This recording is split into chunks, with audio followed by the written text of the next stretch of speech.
শরতের ভোরে দুহাত উপচে পড়া শিউলি কুড়ানো মেয়েটার অভ্যাস। তারপর এক ছুটে চাটুজ্যেদের দুর্গা দালান।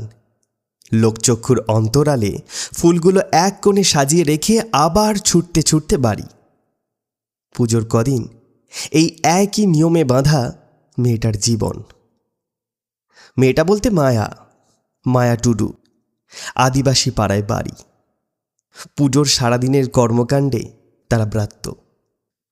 চাটুজ্যেদের পুজোয় অংশগ্রহণ করার মতন না আছে তাদের সামাজিক মর্যাদা, না পোশাক আশাক। ভদ্রলোকেদের গা বাঁচিয়ে দূর থেকে করজোড়ে মায়ের নিকট প্রণাম নিবেদনই তাদের কাছে ঢের বড় পাওনা। অষ্টমীর ভোরে শিউলিতলায় দাঁড়িয়েছিল মায়া, ফুল কুড়াবে বলে। চারপাশে বেশ অন্ধকার। চাটুজ্যেদের মাতাল ছোট ছেলেটা সারা রাত এঠেক ওঠেক ঘুরে ফিরছিল বাড়িতে। চোখ পড়ল মায়ার দিকে, জেগে উঠল আদিম পৈশাচিক সত্তা।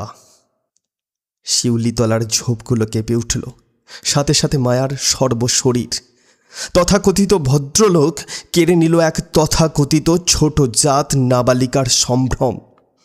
অচৈতন্য হয়ে পড়ে রইল মায়া, সর্বাঙ্গ ক্ষত বিক্ষত।